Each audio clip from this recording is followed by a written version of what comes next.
Hello my dear friends, welcome back to my YouTube channel Raj science classes में Prince Raj आप सभी का एक बार फिर से राज साइंस क्लासेस में स्वागत करता हूं और उम्मीद करता हूं कि आप सभी जो हमारे पीछे का वीडियोस देखे हुए। अगर नहीं देखे हमारे पीछे के वीडियोस तो हमारे प्लेलिस्ट में पड़ा हुआ है वीडियोज, आप क्या कर सकते हैं, जाकर हमारे चैनल के प्लेलिस्ट में आप देख सकते हैं। और जैसे कि आप सभी जानते हैं कि हर बार की तरह इस बार भी बहुत ही इंपॉर्टेंट क्वेश्चन हम आप लोगों के लिए लेकर आए हैं, जो कि आप लोग को यहाँ पर क्वेश्चन देखना को मिल जाएगा। 12th क्लास का जो 5 नंबर जो चैप्टर है, ये जो कवित, जी बिल्कुल। शुरू में हमने पहला पढ़ा कड़वक, फिर सूरदास, फिर तुलसीदास के पद, फिर छपै, और फिर पढ़ रहे हैं हम लोग कवित। तो ये कवित जो हम लोग पढ़ रहे हैं, ठीक है, ये लिखा गया है किनके से द्वारा, तो भूषण जी द्वारा लिखा गया है, ठीक है। इसके रचयिता कौन है, तो भूषण जी है। चलिए आगे के वीडियो में बढ़ते हैं इंपॉर्टेंट क्वेश्चन की ओर। तो अगर अभी तक इस चैनल को सब्सक्राइब नहीं किए हैं तो सब्सक्राइब करें और बेल आइकन को नहीं दबाए हैं, कुछ इस टाइप का घंटा का आकार का एक आइकन होता है, ठीक है, उसको नहीं दबाए तो दबा दें, ठीक है। चलिए आगे की ओर बढ़ते हैं वीडियो में। बोल रहा है क्या कि भूषण ने कौन सी कविता लिखी है। भूषण साहब ने कौन सी कविता लिखी है भैया, तो छपे तो लिखी नहीं है, पद ये भी नहीं लिखी है, कड़वक मलिक मोहम्मद शायसी साहब ने लिखी है, कवित ये राइट ऑप्शन आपका हो जाएगा, जो कि आपको यहाँ पर देखने को मिल जाएगा। चलिए तो आपका पहला का राइट ऑप्शन सी हो जाएगा। बढ़ते हैं आगे की ओर। सेकंड नंबर क्वेश्चन की अगर बात करें तो सेकंड नंबर क्वेश्चन बोल रहा है कि कवित शीर्षक कविता के कवि कौन है। कवित जो शीर्षक है, ये जो शीर्षक है कवित, जब कोई भी राइटर कोई कविता लिखता है तो उसका कुछ ना कुछ शीर्षक रखता है, तो यही शीर्षक जो है कवित, इस कविता के कवि कौन है, इसके लेखक कौन है, तो वही पूछ रहा है भैया। भूषण साहब इसके लेखक है, तो राइट आंसर आपका हो जाएगा बी। चलिए बढ़ते हैं की ओर। थर्ड नंबर क्वेश्चन की अगर बात करें तो थर्ड नंबर क्वेश्चन में बोल रहा है क्या कि भूषण रीतिकाल की किस धारा के कवि थे। तो भूषण रीतिकाल के तो कवि थे, लेकिन किस धारा के कवि थे भैया, उसमें निर्गुण धारा के, कि निर्गुण धारा के तो नहीं थे, रीति युक्त धारा के ये भी नहीं थे, सगुण धारा के ये भी नहीं थे, रीति युक्त धारा, यहाँ पर डबल उपयुक्त किया गया है, एक बार रीति युक्त दिया गया है, यहाँ पर रीति युक्त नहीं होना चाहिए था, ठीक है, यहाँ पर रीति युक्त नहीं, अलग ऑप्शन होना चाहिए था। तो राइट ऑप्शन आप सभी का क्या हो जाएगा, यहाँ पर रीति युक्त धारा हो जाएगा, ये लगा लीजिए या फिर ये लगा लीजिए, ठीक है, दोनों राइट ऑप्शन है, रीति युक्त धारा, रीति युक्त धारा, लेकिन सिर्फ है कि यही थोड़ा सा ऊपर नीचे कर दिया। 4 नंबर क्वेश्चन की अगर बात करें, जी बिल्कुल 4 नंबर क्वेश्चन की अगर बात करते हैं यहाँ पे, तो 4 नंबर क्वेश्चन बोल रहा है कि कवित के प्रथम पद में कौन सा रस है। अब कवित है भाई, तो कवित मतलब कविता लिखा गया, कविता लिखा गया है जिसका नाम है क्या, कवित, और इस कविता है तो जाहिर सी बात है कि पद हो गए उसमें, उसके प्रथम पद में कौन सा रस है, वीर रस, श्रृंगार रस, फिर से करण रस, और फिर इनमें से कोई नहीं। तो राइट ऑप्शन आप सभी के बीच हो जाएगा क्या, कि राइट ऑप्शन आप सभी के बीच हो जाएगा वीर रस। कवित के प्रथम पद में कौन सा रस है भैया, तो ये है आपका वीर रस, ठीक है। चलिए आगे की ओर बढ़ते हैं। 5 नंबर क्वेश्चन की अगर बात करते हैं तो 5 नंबर क्वेश्चन में बोल रहा है कि कवित के द्वितीय पद में किस रस की अभिव्यंजना हुई है। तो कवित जो है उसके द्वितीय पद जो है, कवित के प्रथम पद में तो किसकी व्यंजना हुई है भैया, वीर रस की मतलब हुई है, और यहाँ पर जो है कवित के द्वितीय पद में जो किस रस की व्यंजना हुई है, तो यहाँ पर दिया हुआ है करुण रस, जो कि नहीं होगा, श्रृंगार रस ये भी नहीं होगा, वीर रस तो ये भी नहीं होगा, एस लिखा हुआ है यहाँ पर, रस होना चाहिए था, ठीक है, लेकिन ये नहीं होगा, लेकिन विभत्स रस होगा। तो राइट ऑप्शन क्या हो जाएगा, डी आपका राइट ऑप्शन हो जाएगा। 5वां नंबर क्वेश्चन। चलिए आगे की ओर बढ़ते हैं। 6 नंबर क्वेश्चन की अगर बात करें तो 6 नंबर क्वेश्चन में बोल रहा है कि भूषण ने मुख्यतः किस भाषा में रचना की। भूषण साहब जो है उन्होंने मुख्यतः किस भाषा में रचना की है। जो कवित के जो रचयिता है भूषण साहब, उन्होंने रचना तो की है, लेकिन मुख्यतः मतलब ज्यादातर उनकी रचनाएं किस भाषा में होती है।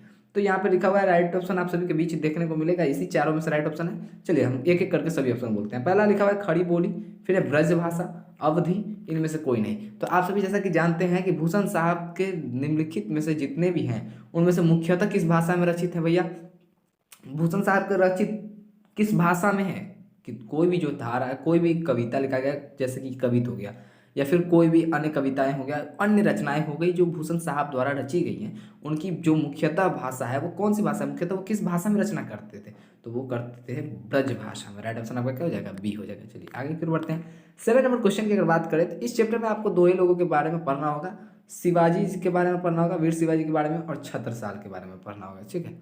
छत्रपति शिवाजी के बारे में पढ़ना होगा, छत्रपति शिवाजी महाराज के नाम आप लोग सुने होइएगा, ठीक है, उनके बारे में, और एक पढ़ना होगा छत्रसाल के बारे में, ठीक है। चलिए तो आगे फिर बढ़ते हैं। बोल रहे छत्रसाल की तलवार में ने कौन सा रूप धारण कर रखा है। बोल रहा है क्या कि छत्रसाल की तलवार ने कौन सा रूप धारण करके रखा है भैया। तो छत्रसाल की जो तलवार है, अगर आप ये कविता पढ़िएगा तो इस कविता में बोलता है क्या कि छत्रसाल की जो तलवार के सामने जो कोई भी आता है उसकी गर्दन क्या होती रही है, काली माँ के भेंट के स्वरूप समर्पित किया जा रहा है, कौन, छत्रसाल, ठीक है। तो यही छत्रसाल की जो तलवार है वो कौन सा रूप धारण किए हुए भैया, तो वो रौद्र रूप धारण किए हुए। रौद्र रूप मतलब समझते हैं एकदम पूरा गुस्से वाला, ठीक है। तो रौद्र रूप धारण किए हुए। 7वां नंबर क्वेश्चन हो गया। 8 नंबर क्वेश्चन की अगर बात करें तो 8 नंबर क्वेश्चन बोल रहा है कि छत्रसाल की तलवार काली देवी को क्या प्रदान करती है भैया। तो अभी हम बोले हैं क्या कि छत्रसाल की जो तलवार है, जो भी उनके सामने आ रहा है, उसका तलवार से जिसका भी गर्दन स्पर्श हो रहा है वो काली माता को क्या चल रहा है भैया, भेंट में चल रहा है, यानी कि भोजन के रूप में चल रहा है, ठीक है। तो भोजन यहाँ पे राइट ऑप्शन हो जाएगा। चलिए 9 नंबर क्वेश्चन की अगर बात करते हैं तो 9 नंबर क्वेश्चन में बोल रहा है क्या कि लागती लपकी कंठ बैरीन के नागिन सी, लागती लपकी कंठ बैरीन के नागिन सी में कौन सा अलंकार है। तो हम आपको बार बार बताएं, इसमें जितना भी हम पढ़ा रहे हैं अनुप्रास अलंकार ही आ रहा है। तो राइट ऑप्शन आपका हो जाएगा अनुप्रास, लेकिन आपका ये भ्रम टूटेगा नीचे जाकर। चलिए आगे फिर बढ़ते हैं। 10 नंबर क्वेश्चन की अगर बात करें तो 10 नंबर क्वेश्चन में बोल रहा है क्या कि निम्नलिखित में कौन सी रचना भूषण की है। तो निम्नलिखित में कौन सी जो रचना है वो क्या है, भूषण साहब की रचना है। पहला है साकेत, जो कि नहीं होगा। कामायनी, ये भी नहीं है। भक्तमाल, ये भी नहीं है, ठीक है। ये जो शिवराज भूषण जो है, जी बिल्कुल शिवराज जो भूषण देख रहे हैं, ये जो रचना है भूषण साहब की है। अगर हम ट्रिक बताएं यहाँ पर तो भूषण और भूषण मिल रहा है, इसलिए यहाँ पे ट्रिक है, ना कि कोई दिमाग में ले लीजिएगा, कोई ऐसी कंक्लूजन नहीं है। यहाँ पे अपने याद करने के लिए हम ट्रिक बता रहे हैं कि राइट आंसर आप सबका क्या हो जाएगा, निम्नलिखित में से कौन सी रचना भूषण जी की है, तो वो शिवराज भूषण, ठीक है। चलिए 11 नंबर क्वेश्चन की बात करते हैं क्या कि बोल रहा है कि भूषण ने समुद्राग्नि की किसकी तुलना की है। समुद्र अग्नि से किसकी तुलना की है भैया। तो पहला ऑप्शन यहाँ पे देखने को मिलेगा छत्रसाल की, जो कि होगा नहीं। राम की तो यह भी नहीं होगा। इनमें से कोई की नहीं होगा। तो आप सभी समझ चुके होंगे कि राइट ऑप्शन की हम बात कर रहे हैं, जो कि है छत्रपति शिवाजी महाराज के बारे में बात कर रहे थे वो, ठीक है। तो कवित की जो इस कवित जो है, ये जो कविता है जिसका शीर्षक है कवित, इसमें भूषण साहब ने समुद्र अग्नि से किसकी तुलना की है, समुद्र अग्नि से तुलना की है शिवाजी की। चलिए 12 नंबर क्वेश्चन की बात करें तो 12 नंबर क्वेश्चन में बोल रहा है कि भूषण के प्रथम दंड में कौन सा रस है। तो भूषण साहब जो है उनके प्रथम दंड में, दंड यहाँ पर नहीं होना चाहिए, छंद होना चाहिए था, ठीक है। क्या होना चाहिए था, छंद में कौन सा रस है। तो ऊपर अब आपको बताया गया है कि कौन सा रस है भैया, प्रथम छंद में या फिर प्रथम पद में कौन सा रस है, तो वो वीर रस है। तो यहाँ पे वीर रस राइट ऑप्शन हो जाएगा। चलिए 13 नंबर क्वेश्चन की अगर बात करें तो 13 नंबर क्वेश्चन में बोल रहा है क्या कि भूषण के द्वितीय छंद में किस रस की अभिव्यंजना हुई है। तो ऊपर आपको फिर से बताया गया है क्या कि भूषण के द्वितीय छंद में किस रस की व्यंजना हो गई है, रौद्र रस की व्यंजना हुई है, ठीक है। चलिए आगे की ओर बढ़ते हैं। 14 नंबर क्वेश्चन की ओर बढ़े तो यहाँ पे बोल रहा है क्या कि पले भानु तम तोम में कौन सा अलंकार है। तो आप सभी का जो घमंड था कि अनुप्रास अनुप्रास लगाएंगे तो ये हो जाएगा आपका यहाँ पर गलत, ठीक है। क्योंकि राइट ऑप्शन आप सभी को रूपक अलंकार यहाँ पर देखने को मिल जाएगा। अलंकार के बारे में आप लोग पढ़ लीजिएगा तो पूरा माइंड एक बार में फ्रेश हो जाएगा। चलिए 15 नंबर क्वेश्चन की बात करें तो 15 नंबर क्वेश्चन में बोल रहा है कि कौन सी कृति भूषण की है। तो इनमें से कौन सी कृति जो है भूषण साहब की है। पहला है यहाँ पर देखने को भी मिलेगा, यहाँ पर शिवा बापनी, पहला कोई कृति जो उनका छूट गया हुआ है, ठीक है। यहाँ पे लिखा नहीं गया कौन सी कृति भूषण साहब की है, ये लिखा नहीं गया यहाँ पे, कोई कारणवश छूट गया।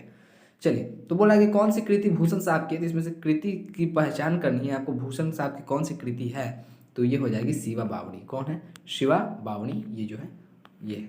चलिए 16 नंबर क्वेश्चन की अगर बात करें तो बोल रहा है कि कवि भूषण की उपाधि दी थी। कवि भूषण जो है उनको कवि की उपाधि किसने दी थी भैया, चित्रकूट के सोलंकी राजा शाह ने। किसने दी थी, चित्रकूट के सोलंकी राजा शाह ने। चलिए 17 नंबर क्वेश्चन की अगर बात करते हैं तो 17 नंबर क्वेश्चन में बोल रहा है कि भूषण ने किस रस को प्रमुखता दी है। तो भूषण साहब ने किस किस रस को, जो अभी आप लोग देखे होइएगा कि रुद्र रस, वीर रस, करुण रस, ये जो आदि रस हैं, इन सभी में से किस रस को, मिठाई वाला रस नहीं है भाई साहब जो आप लोग समझ रहे हैं, ठीक है। तो भूषण ने किस रस को प्रमुखता दी। तो भैया यहाँ पर जो राइट ऑप्शन हो जाएगा वो करुण रस को दिया था। किसने दिया था, करुण रस को किस भूषण साहब ने प्रमुखता दी थी, प्रमुखता मतलब मान्यता दी थी। 18 नंबर क्वेश्चन की अगर बात करें तो 18 नंबर क्वेश्चन में बोल रहा है कि शिवराज भूषण में कितने अलंकारों का निरूपण हुआ है। तो शिवराज भूषण जो है, जो कि लिखा गया है कवित के रचयिता भूषण साहब द्वारा ही, तो उसमें कितने अलंकारों को, जी बिल्कुल, उसमें कितने अलंकारों का निरूपण हुआ है। तो भैया राइट ऑप्शन आप सभी को हो जाएगा 105 अलंकारों का हुआ है। चलिए 19 नंबर क्वेश्चन की अगर बात करते हैं तो बोल रहा है क्या कि भूषण की कृति नहीं है। अब भूषण साहब की कृति कौन नहीं है भैया, तो इसमें से कौन सी कृति भूषण साहब की नहीं है। पहला बोल रहा है भूषण हजारा, भूषण उल्लास, दूषण उल्लास और हर्षोल्लास। तो दूषण नहीं, यहाँ पे भूषण होना चाहिए था, भूषण उल्लास, ठीक है।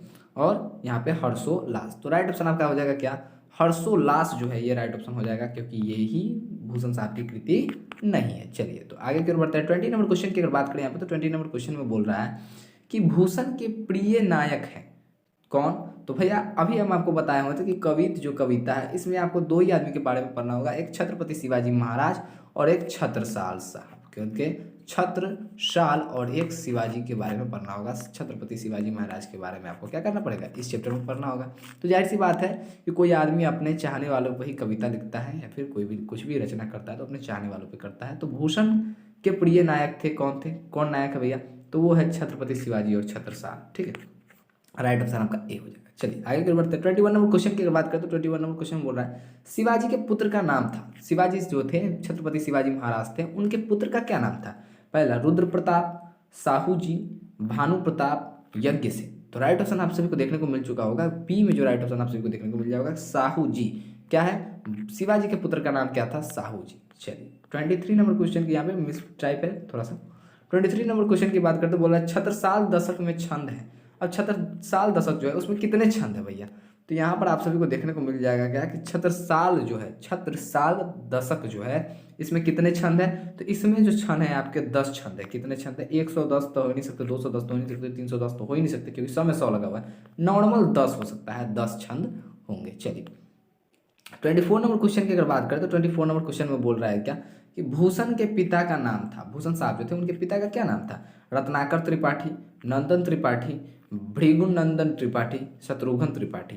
तो राइट ऑप्शन आपका क्या हो जाएगा, रत्नाकर त्रिपाठी भूषण जी के पिता का नाम था। चलिए आगे की ओर बढ़ते हैं। 25 नंबर क्वेश्चन की अगर बात करें तो यहाँ पर 25 नंबर क्वेश्चन में बोल रहा है क्या कि शिवराज भूषण किसकी कृति है। तो आप सभी जानते हैं कि शिवराज भूषण जो है किनकी कृति है, मतीराम की तो नहीं है, यहाँ पे जो पद्माकार दिया हुआ है इसकी भी नहीं है, और बिहारी जी की भी नहीं है। यहाँ पे राइट ऑप्शन आपका हो जाएगा भूषण की है, किसकी, शिवराज भूषण जो है किनकी कृति है, तो भूषण जी की कृति है। चलिए 26 नंबर क्वेश्चन की अगर बात करें तो 26 नंबर क्वेश्चन में बोल रहा है क्या कि भूषण किस काल के कवि हैं, कवि थे। भूषण साहब जो थे किस काल के कवि थे, तो भैया हम आपको ऊपर ही बता चुके थे कि भूषण रीति काल के किस काल से आते थे, तो रीति काल में भी किस काल से आते थे, तो रीति काल के ही एक कवि थे।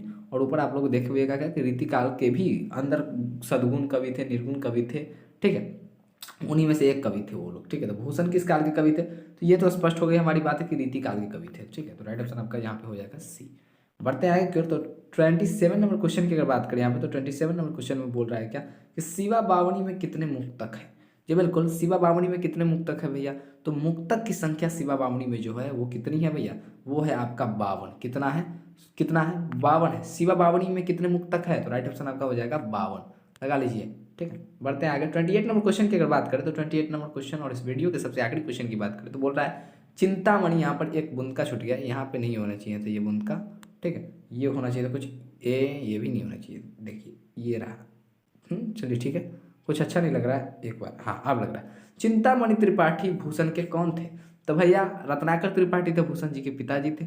लेकिन चिंतामणि त्रिपाठी कौन थे, तो इनके भैया चिंतामणि जो त्रिपाठी थे वे भूषण जी के कौन थे, भाई थे। चलिए तो राइट ऑप्शन आपका यही हो जाएगा। और आप लोग भी हमारे भाई जैसे ही हैं और हमारे परिवार के जैसे हैं। आप लोग मेरे वीडियो को पूरा अंत तक देखते हैं, इसके लिए हम आपको दिल से थैंक यू बोलना चाहते हैं।